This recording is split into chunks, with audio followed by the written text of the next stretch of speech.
Assalamualaikum warahmatullahi wabarakatuh. Kembali lagi di YouTube channel aku, Hilda. Di video kali ini aku bakal ngelanjutin ceritanya Ibunda Aisyah part terakhir.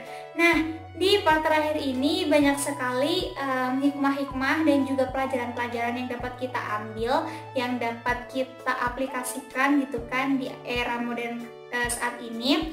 Nah, untuk itu jangan di skip video cerita Ibunda Aisyah part terakhir, karena aku bakalan ngasih banyak banget nasihat-nasihat yang dapat kita aplikasikan gitu kan, yang dapat kita pelajari gitu kan. So stay tune terus di video YouTube channel aku, jangan sampai di skip, jangan sampai di pause ataupun jangan sampai dilewatin gitu ya. Langsung kita ke video storytellnya aja ya.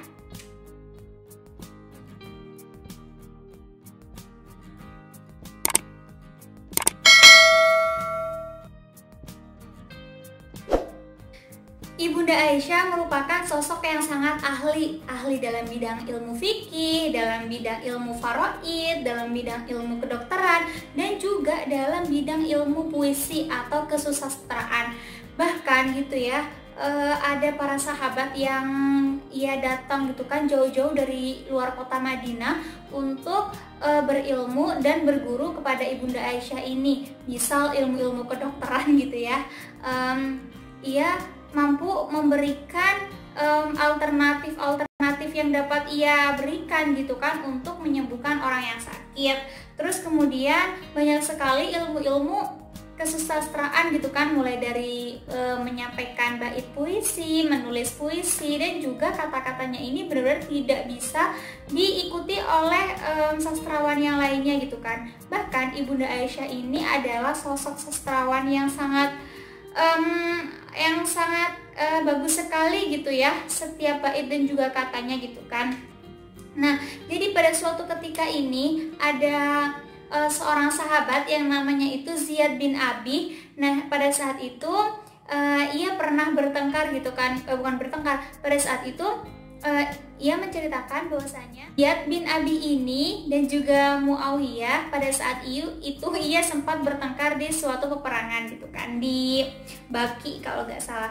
Nah, pada saat itu mereka memperdebatkan mereka harus membunuh pelaku yang telah membunuh Utsman bin Affan. Pada saat itu Utsman bin Affan itu telah dibunuh dan oleh seseorang gitu kan. Kemudian mereka ingin mencari pelakunya dan ingin menghukumnya gitu kan. Kemudian Ibunda Aisyah datang untuk melerai pertikaian dan juga perdebatan antara kubu-kubu tersebut gitu kan. Hingga di suatu tempat seorang sahabat yang bernama Hisham ini menanyakan kepada Ibunda Aisyah gitu kan tentang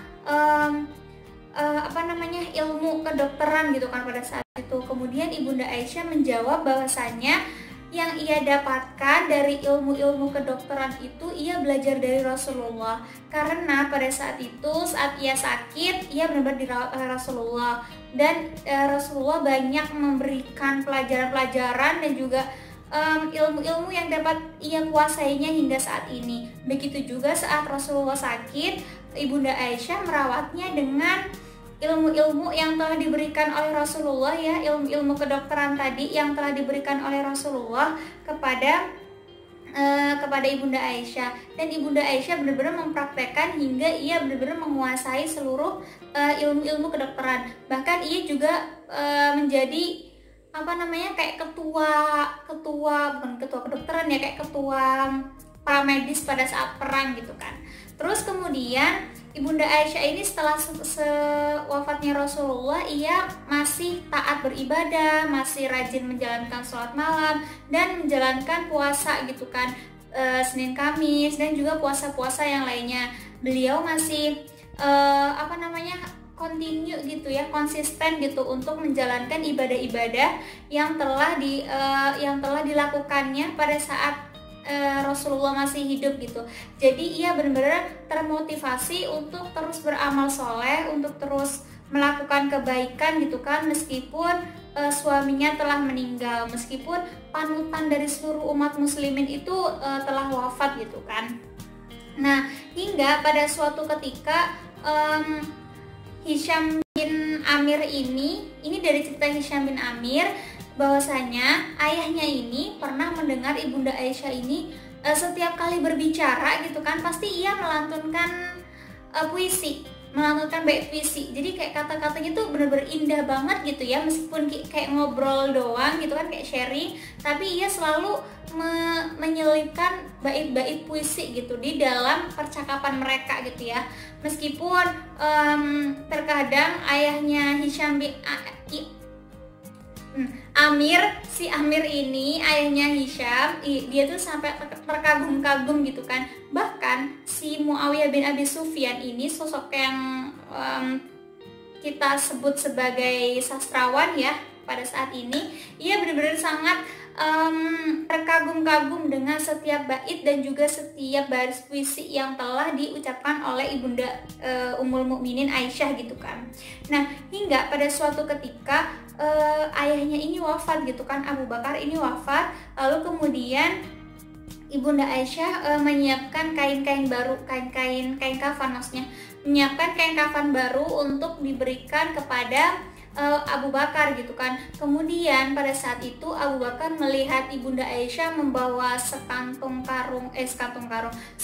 kain gitu kan, kain kafan yang baru yang masih putih bersih gitu kan. Akhirnya Abu Bakar bertanya gitu kan, ini untuk siapa? Ini untuk engkau wahai ayahku gitu kan, ini untuk Abu Bakar. Kemudian Abu Bakar mengelak gitu kan, ia tidak ingin menerima kain kafan yang baru itu. Bahwasanya kain kafan yang baru ini cocok untuk seseorang yang masih hidup gitu kan, sedangkan kain kafan ini akan dibawanya ketika di dalam tanah gitu kan, ketika meninggal, ketika wafat gitu. Dan ia hanya ingin kain kafan yang ia miliki, yang telah ia miliki gitu kan, dan dicampur dengan minyak za'faran atau minyak wangi misk ya, yang wanginya tuh bener-bener wangi banget deh pokoknya. Nah, terus akhirnya Ibunda Aisyah melihat sifat Abu Bakar yang sangat yang sangat merendah gitu kan, bahwasanya ia ingin memberikan yang terbaik gitu kan, memberikan hal yang terbaik di detik-detik terakhir ayahnya akan wafat gitu kan. Tapi ternyata Abu Bakar malah tidak ingin menyia-nyiakan uangnya gitu kan, bahwasanya sesuatu yang baru itu lebih cocok buat orang yang masih hidup gitu kan. Nah, kemudian ini ada cerita bahwasanya Umar pada saat itu Umar bin Khattab sedang sakit, kemudian ia mengutus anaknya yang namanya Abdullah bin Umar bin Khattab. Lalu kemudian anaknya ini diminta untuk bersilaturahmi ke rumahnya Ibunda Aisyah dan menyampaikan salamnya bahwasanya Umar bin Khattab ingin menguburkan jasadnya di kamarnya Ibunda Aisyah gitu kan, ingin menguburkan jasadnya di kamarnya Ibunda Aisyah. Nah, pada saat itu Ibunda Aisyah langsung jawab gini dong, ya intinya kayak gini ya padahal sisa dari tanah kuburan itu pengen dibuat untuk jasad aku gitu kan. Tetapi pada saat itu Ibunda Aisyah benar-benar mengaplikasikan sifat isarnya yang sangat agung gitu kan, sifatnya yang sangat ingin mendahulukan orang lain gitu kan. Akhirnya oke, baiklah gitu ya. Nah, pada saat itu Ibunda Aisyah meminta kepada seluruh para sahabat ataupun para ummul mukminin yang masih hidup ya, untuk memakamkan jasadnya bersama dengan jasadnya para ummul mukminin yang lainnya yang dimakamkan di pemakaman Baqi gitu kan. Nah, hingga pada suatu ketika pada saat itu benar-benar membuat Ibunda Aisyah ini kayak sedih gitu loh.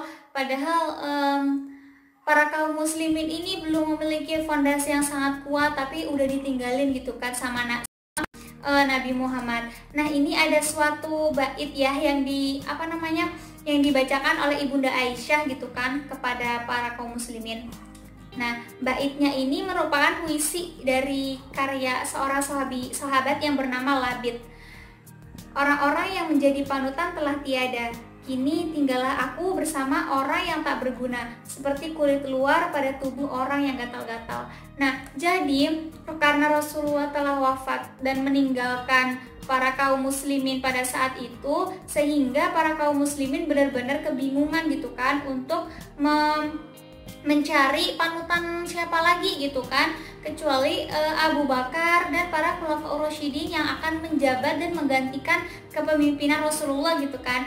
Nah, hingga Ibunda Aisyah menyebutnya seperti kulit luar gitu kan, karena mereka belum memiliki iman yang sangat intinya kayak yang belum sempurna gitu ya. Rasulullah memberikan ilmu-ilmunya gitu, tapi udah ditinggal wafat duluan gitu kan. Nah, pada saat itu ini ada ceritanya nih. Rasulullah pada saat itu pernah berkata kan kepada istri-istrinya untuk tidak datang ke suatu daerah yang namanya ini Hau'ah, suatu daerah yang namanya Hau'ah. Kemudian pada saat itu Ibunda Aisyah ingin melerai si Muawiyah dan juga Hisham yang bertengkar karena mencari pembunuhnya Utsman bin Affan gitu kan. Hingga pada saat itu Ibunda Aisyah bertanya gitu kan, karena mendengar gonggongan anjing, kemudian Ibunda Aisyah teringat akan pesannya Rasulullah yang kayak dilarang gitu ya, dilarang kepada istri-istriku untuk melewati suatu desa, suatu daerah yang bernama Hau'ah apabila ia sampai mendengar gonggongan anjing gitu kan. Nah, akhirnya Ibunda Aisyah langsung teringat itu dan bertanya gitu kan kepada salah seorang sahabat. Kemudian Muawiyah menjawab bahwasanya ini di daerah Hau'ah. Lalu setelah tahu bahwa dia ada di daerah Hau'ah sedangkan Rasulullah melarang gitu kan, akhirnya ia kembali bertolak dan gak jadi ke tempatnya Utsman bin Affan tadi. Hingga akhirnya Muawiyah bin Abi Sufyan mengucapkan seperti ini, apabila engkau beriman kepada Ibunda Aisyah, sesungguhnya Ibunda Aisyah telah bertolak ke Madinah gitu kan. Tapi jika engkau tetap beriman kepada Allah dan Rasulnya, maka sesungguhnya kita harus melanjutkan perjalanan ini. Nah, karena ini memang sabda dari Nabi gitu ya, yang harus dipatuhi meskipun beliau telah wafat, Ibunda Aisyah langsung nih kembali ke Madinah gitu kan, untuk untuk menjaga-jaga dirinya gitu, khawatir terjadi apa-apa kepada dirinya gitu kan. Nah, kemudian pada saat itu si Ibnu Abbas ini sepupunya Rasulullah, dia ingin menjenguk Ibunda Aisyah, menjenguk Ibunda Aisyah karena Ibunda Aisyah pada saat itu sakit gitu kan, telah mendekati ajalnya itu kan, jadi kayak sakit-sakitan karena udah tua juga gitu kan, sehingga Ibunda Aisyah melarang kepada kepada para pelayannya untuk membuka pintu kepada Ibnu Abbas, karena Ibnu Abbas pasti nanti akan karena pasti akan menyanjungnya gitu ya. Padahal Ibunda Aisyah tidak suka dengan sanjungan-sanjungan yang telah diberikan kepada kaum muslimin kepada dirinya gitu kan. Padahal nih kalau memang kita tahu ya, Ibunda Aisyah ini benar-benar wanita yang patut disanjung gitu kan ya, karena ia adalah Ummul Mukminin, seorang gadis yang pertama kali dinikahi oleh Rasulullah, seorang gadis yang telah fotonya dipegang oleh malaikat Jibril, seorang istri Rasulullah yang pernah melihat malaikat Jibril gitu kan. Nah, sesungguhnya Ibunda Aisyah pantas sekali untuk menerima sanjungan-sanjungan itu, tapi tidak dengan Ibunda Aisyah. Ia tidak ingin menerima sanjungan-sanjungan itu. Bahkan Ibunda Aisyah ini sampai berpikiran bahwasanya lebih baik ia itu dilupakan daripada harus disanjung-sanjung, karena apabila ia disanjung-sanjung, khawatirnya para kaum muslimin ini menjadikannya kayak panutan gitu loh sesungguhnya, karena panutan yang paling wajib dipatuhi gitu ya adalah Rasulullah gitu kan, bukannya dirinya gitu. Hingga pada saat itu akhirnya setelah Ibnu Abbas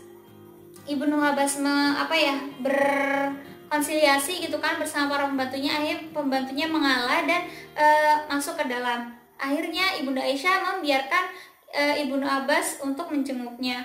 Dan benar gitu kan, setelah apa yang telah difirasatkan oleh Ibunda Aisyah ini, ternyata Ibnu Abbas benar-benar menyanjungnya gitu kan dengan perkataan-perkataan yang telah aku sampaikan tadi gitu.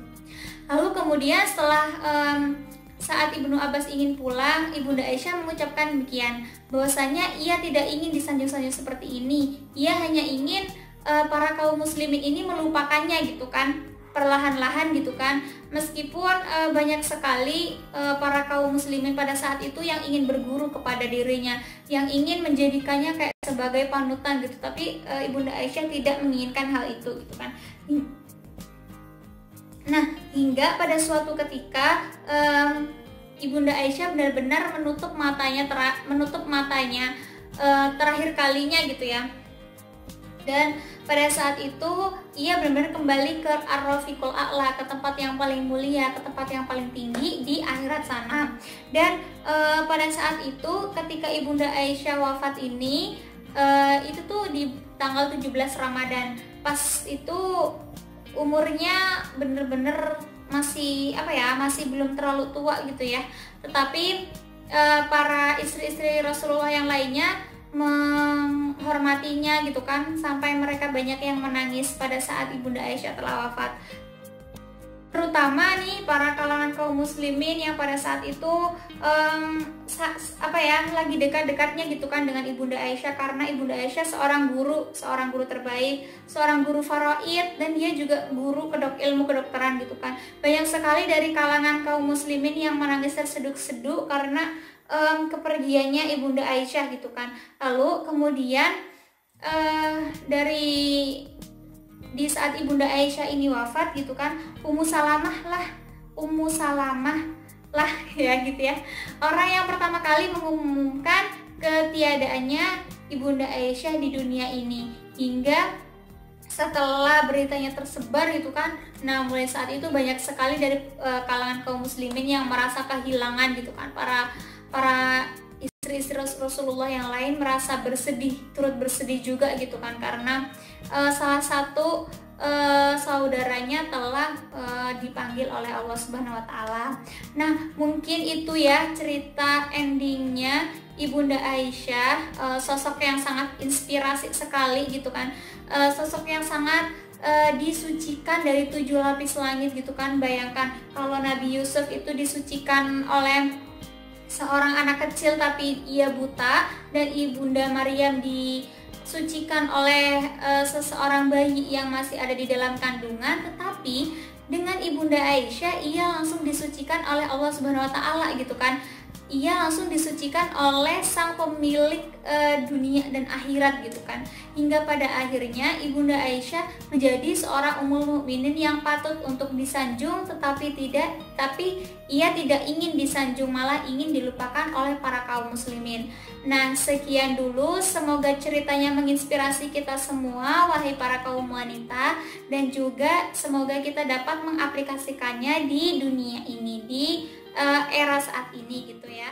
Buat kamu yang suka sama channel aku, jangan lupa like, komen, dan subscribe. Please, aku mohon banget subscribe channel aku dan like, komen ya, biar aku kan gak ngomong sendirian gitu. Pokoknya dukung terus, aku minta untuk dukung terus untuk seluruh teman-teman gitu ya. Dan makasih yang udah subscriber, makasih banyak. Makasih yang udah subscribe, makasih banyak. Pokoknya sarangi. Dan gitu aja, mungkin sekian. Insya Allah aku besok akan kembali lagi. Semoga kita semua diberikan kesehatan dan aku bisa bercerita ke teman lagi. Mungkin sekian ya. Ya ampun, random banget sumpah sekarang.